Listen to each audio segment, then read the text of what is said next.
riya, keinginan orang lain untuk melihat. Pada saat riya itu dalam bahasa yang lain kan mungkin kan bisa sum'ah juga sama ya, pencitraan dan sebagainya. Jadi perbuatan yang dilakukan hanya untuk sebuah keriyaan, riya. Pada saat kita ada riya, kemudian orang memuji, berarti riya kena, alhamdulillah riya saya dapat.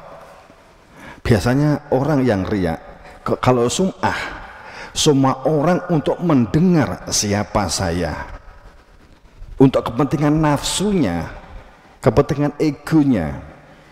Riya dan sum'ah itu adalah wilayah nafsu dan ego.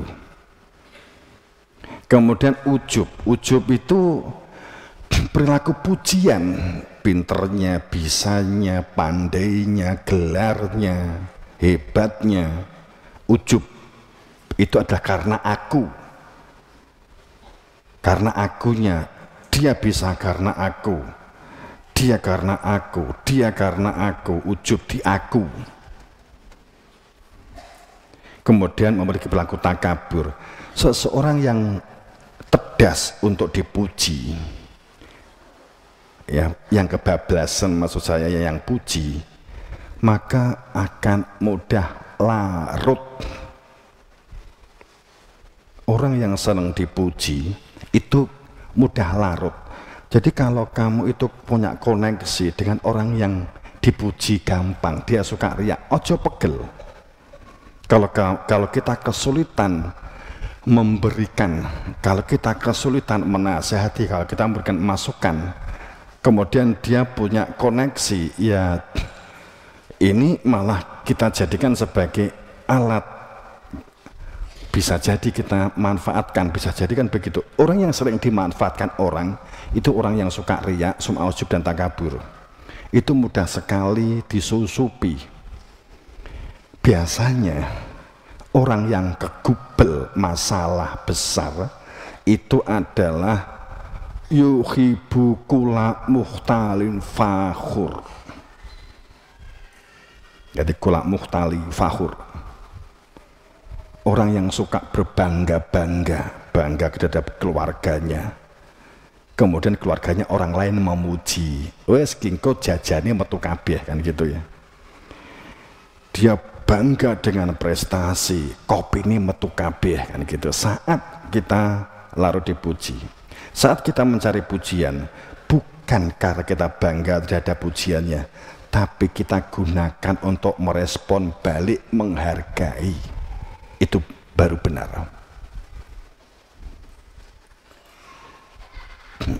Jadi kita tetap waspada terhadap sebuah pujian. Makanya kalau dalam satu pembelajaran psikologi, nek dipuji ya matur nuwun, terima kasih. Jadi orang yang mudah dipuji karena perilaku riya, sum'ah, ujub dan takabur, itu dalam hal bisnis pun karena kebanggaannya itu adalah kekayaan, kebanggaannya adalah keturunan, kebanggaannya adalah pakaian, kebanggaannya adalah jabatan, itu mudah sekali disusupi, mudah sekali. Bisa kegubel utang, bisa kegubel masalah, bisa kegubel hutang budi, banyak. Saat sehingga rasional dan nalarnya kalah.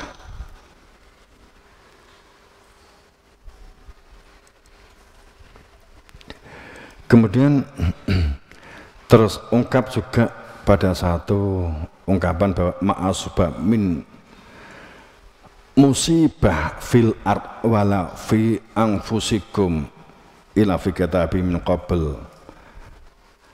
Tidak ada apa yang menimpa seseorang sebagai sebuah bencana, asabah min musibah, apa yang menimpa dari sebuah musibah di langit dan di bumi dan dalam diri kamu, kecuali telah ila fi kitab, kecuali sudah ada catatan. Ini kan sering dimaknai kodrat, irodat atau takdir.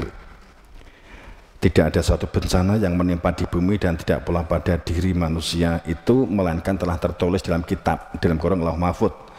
Sebelum kami menciptakannya, sesungguhnya demikian itu adalah mudah bagi Allah. Artinya bahwa ya kalimat Allah yasir. Ya ini kan menjadi panjang nantinya. Jadi musibah tergantung kita. Ya, contoh gampang lah. Kalau kita tuh pemalas, kita nggak bisa merawat, kita nggak bisa menjaga diri, kita nggak bisa mengendalikan diri, maka kita akan satu waktu kita akan mendapatkan musibah itu. Jadi tidak ada bencana yang musibah pada dirimu sendiri melainkan telah tertulis. Itu kan namanya kitab. Jadi, itu kan bisa diprediksi toh. Kena males, kena ujian juga iso. Terus kena musibah. Ternyata setelah ujian sing biasanya ngekei kerpean ternyata duduke adoh kan gitu. Wes musibah itu cilokoan kan gitu kan. Gawe kerpean konangan aduh modar aku kan itu. Itu kan musibah. Tidak ada satu bencana di bumi dan dalam diri seseorang kecuali telah tertulis. Ya itu kan maknanya kan begitu. Jadi kalau kita tidak terbiasa melatih komunikasi, kita tidak terbiasa melatih untuk musyawarahan, terbuka lapang dada dan nyegoro, kita tidak pernah mengendalikan diri, kita tidak pernah mau memaksakan diri untuk berbuat baik, untuk membantu, untuk menolong, maka akan ada suatu saat keadaan kita berada di wilayah sebuah musibah, bingung, panik, judek kan begitu ya. Maka satu keniscayaan kita membangun bebarengan dan kebersamaan.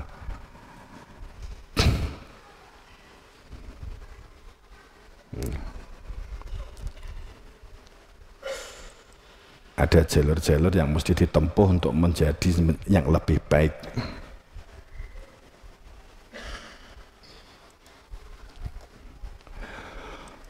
Kemudian maka terungkap pada saat kalimat asobah min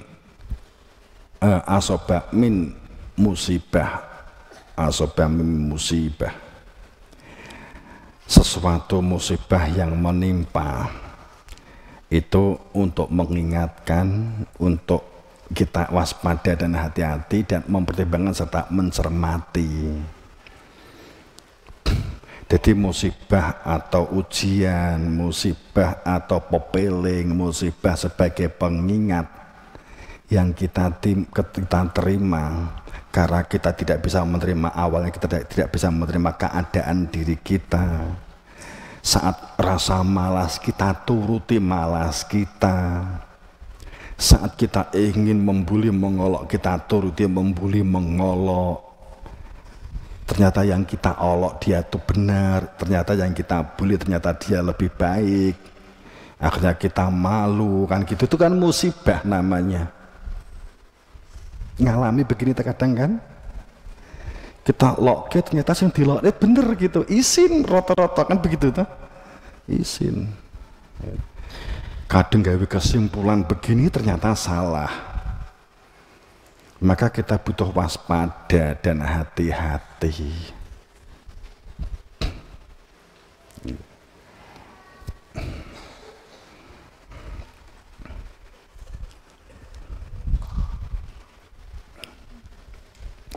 Sehingga kita juga mempertimbangkan dan mencermati apa yang kita ucapkan dan apa perilaku yang kita buat.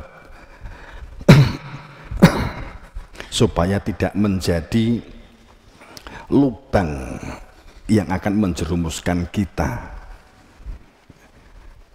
Pada saat asabah min musibah, adanya sesuatu yang kita terima sebagai musibah. Musibah pengertian ojo dimaknai kaya bencana, kaya musibah dalam pengertian kan dampak dari perilaku yang kita lakukan di masa lalu. Yang kurang mempertimbangkan nalar dan akal gitu ya. Karena kemudian Bagaimana kita supaya menjadi visioner dengan kejadian-kejadian yang ada. Kita bisa memprediksi, mengestimasi. Maka ada dawuh ya di dalam surat Al-Hisr 18. Ya ayyuhalladzina amanu taqullaha wal tanzur nafsum ma qaddamat lighad wattaqullaha innallaha khabirum bima ta'malun.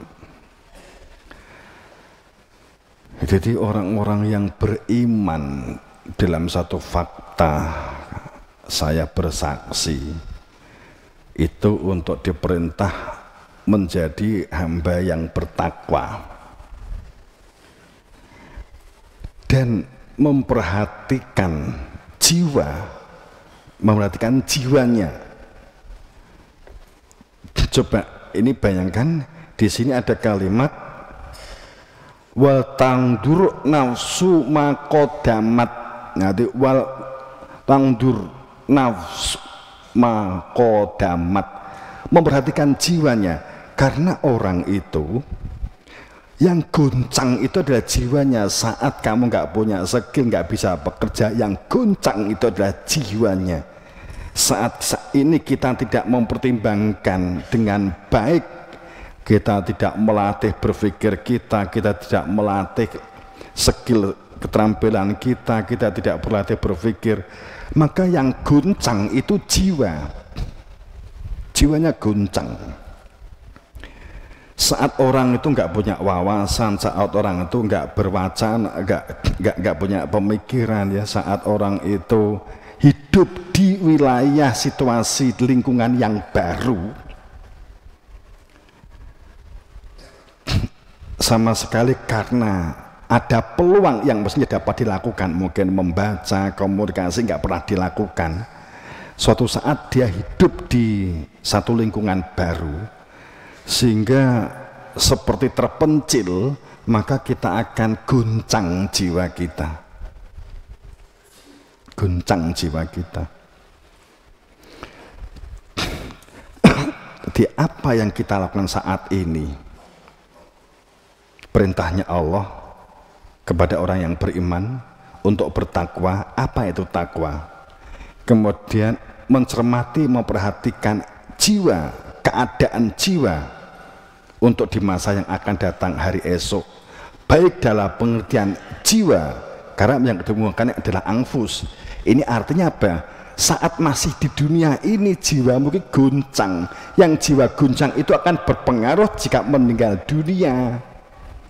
Jiwa yang goncang berpengaruh saat meninggal dunia, sehingga zikir, kehadiran diri Tuhan terganggu karena jiwanya goncang. Maka yang ditekankan di dalam surat Al-Hisr itu adalah setiap diri untuk perhatikan apa yang diperbuat untuk hari esok, dalam kurung akhirat gitu kalau di dalam tafsirnya. Tapi yang digunakan di sini adalah fardun nafsu maqaddamat, nafs, kecuali kalau wal tangdur, katakanlah roh atau kehidupan akhir, maqaddamat lighad, itu berarti tentang akhirat semata-mata. Tapi kalau fardun nafsu maqaddamat nafs, itu berarti menunjukkan bahwa apa yang kita lakukan, kita nggak pernah mengendalikan diri kita menuruti malas, kita menuruti kemauan kita nggak pernah mengendalikan diri, maka jiwanya akan goncang, kan mudah goncang.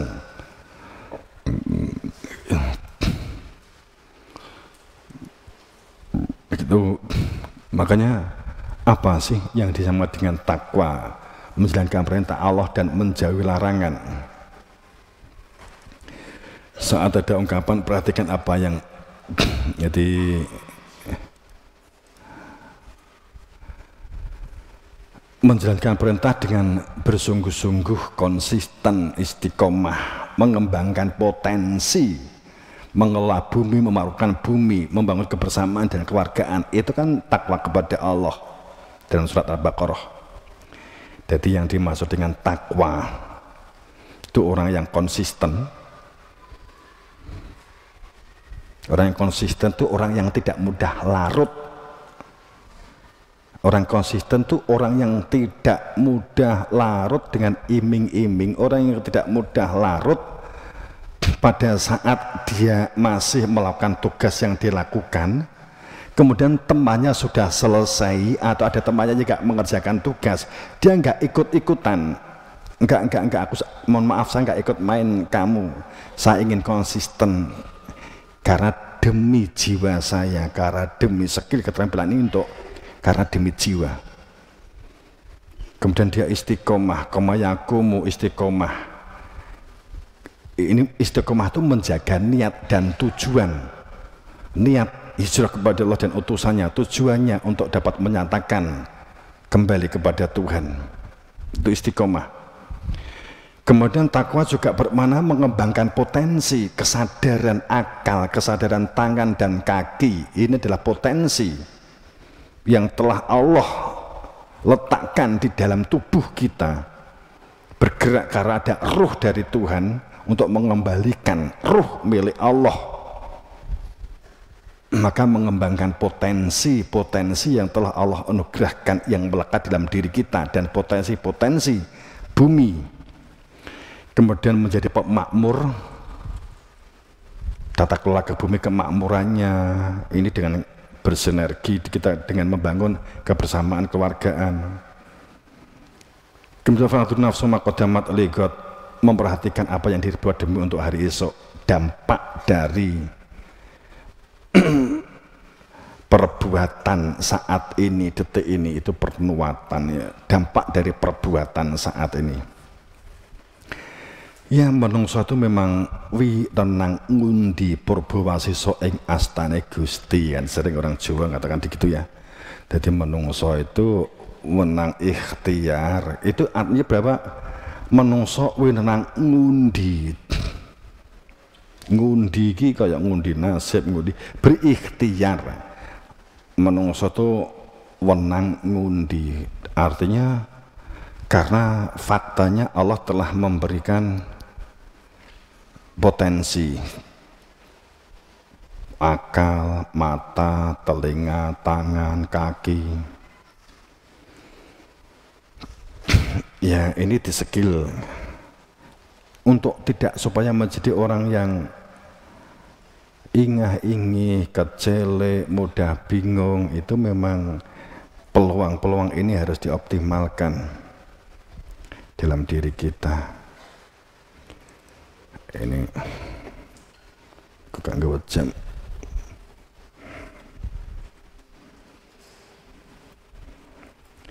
Ada jam.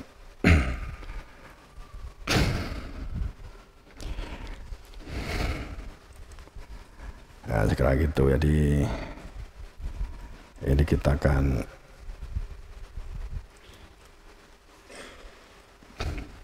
detailnya saja kita buat untuk minggu depan gitu ya. Innallah ya'muru bil adli wal ihsani wa ita'i dzil qurba wa yanha 'anil fahsya'i wal munkar wal baghi la tadhakkarun ya'idukum la'allakum tadhakkarun. Oke, nanti secara detail dalam kosakatanya kita akan minggu depan. Allah telah memerintah kita untuk berbuat adil dan berbuat kebajikan, ihsan, manjing, ajur ajir, pandai menyesuaikan diri di lingkungan di mana tinggal. Jamaah rahimakumullah. Jadi kalau kita nyadari terhadap potensi yang ada di dalam diri kita, maka kita mengembangkan potensi itu dengan adanya pendidikan. Itu adalah peluang kita. Kita syukuri saat kita itu harus mengembangkan potensi di luar lingkungan, itu akan menjadi lebih berat. Terkadang saat dulu saya sekolah, kita melihat orang tua itu penak wes gak sekolah, tapi faktanya orang tua ternyata lebih berat seperti pada saat kita dulu di sekolah. Saat kita kalau mau jujur, banyak orang tua yang mungkin juga menyesal, mbiyene ngopo kok gak tenanan, tak kono bapak ibumu kon jujur, kelak jawaban dalam ngono. Ya, ya. Ngopo mbiyen gak tenanan kan gitu. Itu sehingga biasanya kita getune wong darani getun ki ndek ngguri ora enek kemarin jenenge getun ki ndek ngarep. Aduh getun aku lah nyapa sok aku piye iki ra enek kemarin. Getun ini selalu nyesel itu selalu tempatnya di belakang. Ya yo ya. Ya ngerti nek bahkan ngerti. Kalau ini saya nggak sungguh-sungguh, saya besok menyesal. Tapi ya tetap dilakoni. Itu terkadang itulah mindset atau itulah akal yang harus kita gunakan untuk nalar dan rasional dihubungkan dengan hati ya. Gini, cara bertahap aja. Latihan alon-alon kita ya. Ini sudah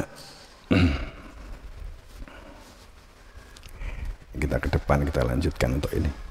Walaupun ini sering tapi kan kita akan membuka dalam sisi yang lain. Karena kita juga mengarah internal kekuatan kita untuk memanajemen kita yang saat ini mulai mengerucutnya. Keinginan sebuah komunitas masyarakat adanya satu model komunitas yang melakukan tata kelola kehidupan sosial masyarakat yang mengedepankan kebersamaan dan kekeluargaan. Kemudian yang kedua menguatkan komunikasi. Kemudian yang ketiga menguatkan musyawarohan. Nah, ini kan memerlukan. Ya kita tuh bersinggungan dengan luar negeri, koneksi dengan importir, ya kita sendiri juga menjadi importir. Itu kita kerangka juga hanya untuk membuat lakon, tidak dijadikan tujuan kok. Seandainya kita jadikan tujuan, umumnya orang bisnis mungkin sudah beberapa waktu yang lalu sudah kemerungsung. Kita sudah segap, kita sudah rileks dan kita nggak bicarakan. Kita nunggu kepastian, kita nunggu data, kita nunggu kelayakan kesanggupan kita, baik itu dalam sisi administrasi dan sisi manajemen. Ya kita lakukan ikhtiar, tapi bagaimana kita nggak kemerungsung gitu. Bapak, niki butuh modal, ya mandek tole. Niki nek butuh modal mesti balik bapak, balik ya ben. Akan saya begitu. Katakanlah biasanya data, biasanya kalau enak modal biasanya Mas Ari, Mas Rauf, Amir itu njiru saya. Bapak niki wonten peluang ageng butuh modal. Niki mboten dangu, mboten wonten 6 bulan pun mantun mangke pun. Terus niki ada peluang kita bisa kirim ke Korea, kita bisa kirim ke Jepang. Iya. Ya terus tapi modalnya sak manten Bapak pira pamane 300 apa 400. Tiga tuku botol seele. Tapi niki mangke 3 bulan pun balik yo ben to le. Wong perkara balik ya aku. Saiki terus aku ganti tangkok. Wis iso mangan tasih, cik iso ngombe tasih. Kok cik kurang syukur kan gitu aja kan. Kan gitu. Arepe tak omong gak nek modal kan kok gak penak kan gitu kan. Yusik lah kan gitu. Halun-halun kan, kelompok-kelompok. Nah, kemudian jadi saya nggak larut dengan kalimat sopo dhisik menang. Enggak. Kok enek sing dhisik ya berarti dia peluang dia begitu aja relax. Kalau saya itu. Jadi saya nggak pernah menggunakan rumus waktu adalah uang, enggak, bukan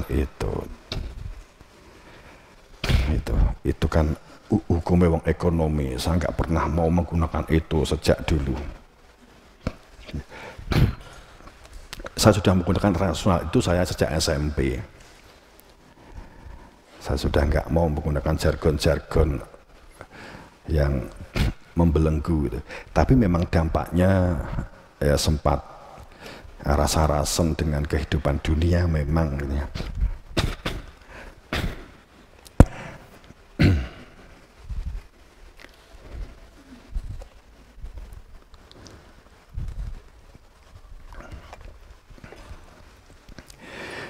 akhirnya modal-modal besar yang di atas MM-an itu yang disuguhkan ke bapak dari tim saiki akhirnya golek ekspor impor sampah kan gitu ta. Saiki janggal jagung kan sampah tapi kelaras kan sampah, terus apa wit telo itu kan sampah tapi kan bisa diekspor. Ya suatu saat nggak usah diekspor tapi kamu gunakan, dimanfaatkan, suatu saat kan begitu gitu. Makanya tadi dari tim kan sudah kita minta schedule untuk mulai keliling ke beberapa negara, membuat schedule, ya direncanakan saja untuk ke beberapa negara.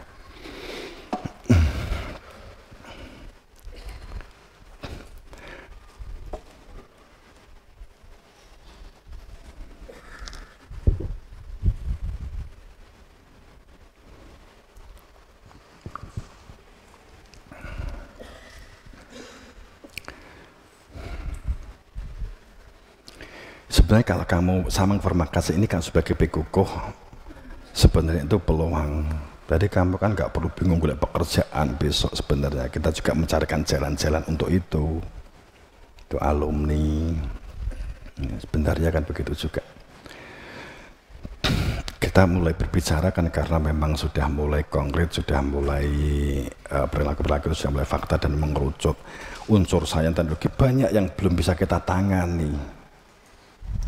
Sains dan teknologi dalam pengembangan energi, pengembangan kalorisasi, kemudian sistem sebuah passing dalam sebuah, sekarang ini di mana-mana banyak negara yang krisis listrik, itu peluang. Tapi sesungguhnya kamu mengira bahwa belajar biologi, kimia, fikih, kamu jangan melihat semata-mata karena pelajaran. Justru pelajaran kurikulum inti saat kamu mau memaksa atas kesulitan jiwa kamu untuk menjalankan proses pembelajaran itu. Gitu.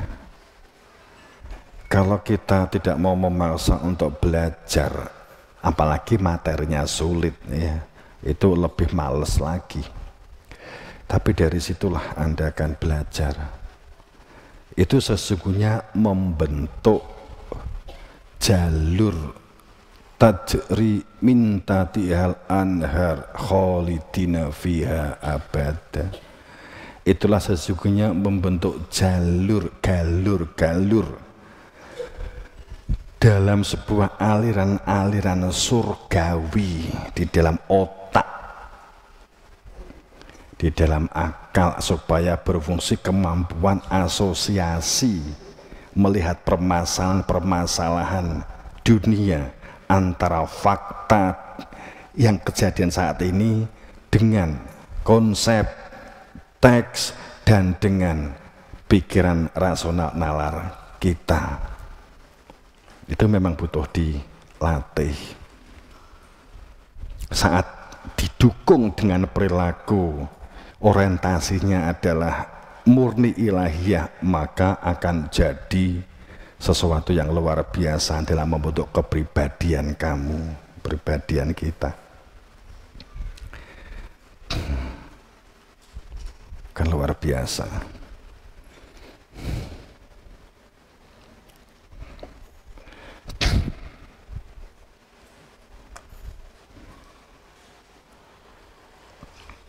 Berlatih memaksa diri. Ya, dari awal tadi ya, makanya orang tua supportlah putra-putrinya, supportlah komunitas kita untuk proses pembelajar. Kalau jenengan merasa bahwa proses anak jenengan terlalu padat kegiatannya, usul saja, kan bisa jadi nanti kan bisa dievaluasi. Sebagai contoh kan itu. Tapi jangan ajak, apalagi mengajak ya. Kecuali kalau diberi pengertian, tapi jangan ajak untuk bolos hanya karena kuwi kangen karo anakmu kan gitu ya. Itu melatih hal-hal yang demikian itu diperlukan.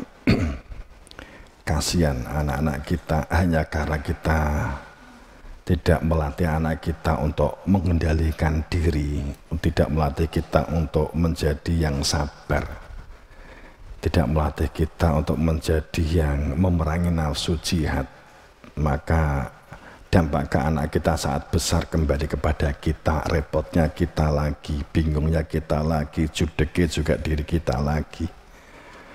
Itu kejadian itu terlalu banyak Bapak Ibu. Saat lagi paing jodoh matur itu kan selalu terjadi seperti itu. Kejadian-kejadian itu.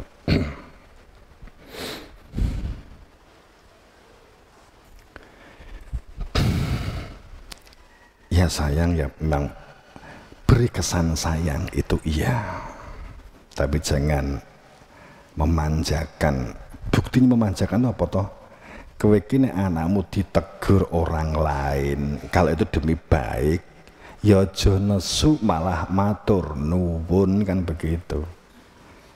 Ada bakat kita memanjakan anak pada saat orang lain menegur kita marah.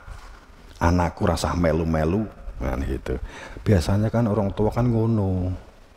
Enek sing ngono maksudnya kan. Nek iki gak enek ta? Enek sing ngono di kono-kono itu.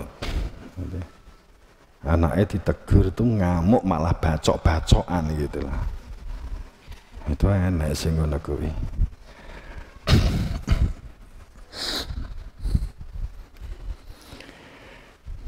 Ya saya kan bangun bebarengan kebersamaan kekeluargaan karena apa? Jika awalnya berat kita melakukan penataan, awalnya berat kita melakukan pengendalian, awalnya berat kita untuk mau memaksa berbuat baik, untuk belajar, untuk membaca. Saat sudah jadi menjadi pemalas, membaca menjadi sesuatu yang berat.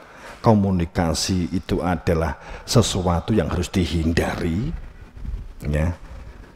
Ketakutan karena komunikasi, bingung cara komunikasi. Jika ini semua sudah jadi seperti itu, maka saat seharusnya dibutuhkan pada saat kita menjalani hidup secara fakta, saat umur-umur sudah seharusnya itu dipakai untuk memiliki perilaku komunikatif yang seharusnya saat dulu itu mestinya dapat kita lakukan, saat seharusnya memerlukan pengendalian diri, maka menjadi berat Bapak Ibu